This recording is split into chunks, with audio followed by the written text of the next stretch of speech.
আসসালামু আলাইকুম বন্ধুরা, এনআরএল বাংলা টেক চ্যানেলের পক্ষ থেকে সবাইকে স্বাগতম। তো বন্ধুরা, আবার হাজির হয়ে গেলাম নতুন একটি ভিডিও নিয়ে। আজকের ভিডিওতে আমরা আলোচনা করব সকল সিমের রিপ্লেসমেন্ট চার্জ নিয়ে। তো বন্ধুরা, কোনো কারণে যদি আমাদের সিমটি হারিয়ে যায়, চুরি হয়ে যায় বা নষ্ট হয়ে যায়, সেক্ষেত্রে কিন্তু আমাদের সিমটা রিপ্লেসমেন্ট করার প্রয়োজন পড়ে। তো আপনি যদি রিপ্লেসমেন্টের সঠিক চার্জ না জানেন, সেক্ষেত্রে কিন্তু আপনি প্রতারিত হতে পারেন বিভিন্নভাবে, বা আপনার কাছ থেকে বেশি টাকা রাখা হতে পারে বা আপনাকে ঠকানো হতে পারে। যার জন্য আমাদের প্রত্যেকেরই জানা উচিত আসলে কোন সিমের রিপ্লেসমেন্ট প্রাইস কত। তো আমি আমার মোবাইলের নোটপ্যাডে লিখে রেখেছি কোন সিমের রিপ্লেসমেন্ট চার্জ কত টাকা। চলুন আমরা সরাসরি নোটপ্যাড থেকে দেখে নিচ্ছি। তো বন্ধুরা, প্রথমে বলে নিই জিপি সিমের কথা। জিপি সিম রিপ্লেস করতে গেলে আপনার রিপ্লেসমেন্ট চার্জ দিতে হবে 200 টাকা। সিম রিপ্লেসের জন্য কোনো ডকুমেন্ট প্রয়োজন নেই, তবে অবশ্যই যার নামে বায়োমেট্রিক রেজিস্ট্রেশন করা তার ফিজিক্যালি উপস্থিত হয়ে ফিঙ্গারপ্রিন্ট দিতে হবে, এবং ফিঙ্গারপ্রিন্ট দেওয়ার মাধ্যমেই সিমটি রিপ্লেস করতে পারবেন। জিপি সিম রিপ্লেসমেন্ট 200 টাকা।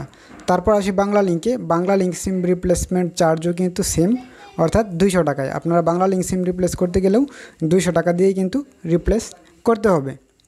তো তারপর আসি আমরা রবি সিমে। রবি সিম রিপ্লেসমেন্ট চার্জ 200 টাকা। রবি আর এয়ারটেল যেহেতু একই কোম্পানি বা একই নিয়ন্ত্রণাধীন প্রতিষ্ঠান, সেক্ষেত্রে এয়ারটেল রিপ্লেসমেন্ট চার্জও কিন্তু 200 টাকা।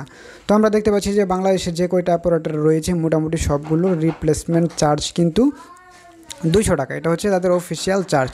তো ক্ষেত্র বিশেষে বা বিভিন্ন এলাকায় বা বিভিন্ন দোকানগুলোতে কিন্তু অনেক সময় 220 টাকা থেকে শুরু করে 250 টাকা পর্যন্ত রাখা হয়। আপনারা জানেন না বিধায় তার জন্য রাখা হয়।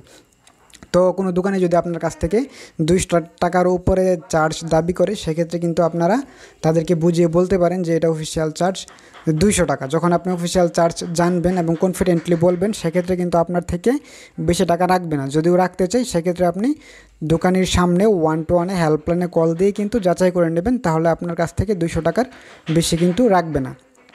তো জিপি, বাংলা লিঙ্ক, রবি যে কোনো সিম রিপ্লেসমেন্টের জন্য আপনাকে যেটা বাধ্যতামূলক ডকুমেন্ট লাগবে সেটা হচ্ছে অবশ্যই বায়োমেট্রিক ফিঙ্গারপ্রিন্টের প্রয়োজন হবে। এছাড়া এনআইডি কার্ড বা আদার ডকুমেন্টের প্রয়োজন নেই, তবে আপনারা সাথে রাখতে পারেন যদি কেউ চায়, সেক্ষেত্রে আপনারা দেখাতে পারেন। আর টেলিটক সিম রিপ্লেসমেন্টের জন্য সম্ভবত 150 টাকা প্রয়োজন হয়। এটা হচ্ছে 2021 সালের রেট, এবং এই রেটটি দীর্ঘদিন যাবৎ কিন্তু বিদ্যমান রয়েছে। এছাড়াও আপনি যদি স্টার কাস্টমার হয়ে থাকেন, সেক্ষেত্রে আপনি ফ্রি রিপ্লেসমেন্ট করতে পারবেন, বা ফ্রি রিপ্লেসমেন্টের আরও বেশ কিছু কন্ডিশন রয়েছে। এবং ফ্রি রিপ্লেসমেন্ট নিয়ে প্রত্যেকটা সিমে কীভাবে ফ্রি রিপ্লেসমেন্ট করতে হবে সেটা নিয়ে আমার চ্যানেলে ভিডিও রয়েছে। আপনারা যদি ফ্রিতে সিম রিপ্লেসমেন্ট করতে চান, তাহলে সেই ভিডিওগুলি দেখে নেবেন। ধন্যবাদ সবাইকে। আর যদি ভিডিওটি ভালো লাগে তো অবশ্যই ভিডিওটিতে একটি লাইক দেবেন, আর নিয়মিত এরকম ইনফরমেটিভ এবং টেকনোলজি রিলেটেড ভিডিও দেখার জন্য অবশ্যই চ্যানেলটি সাবস্ক্রাইব করবেন।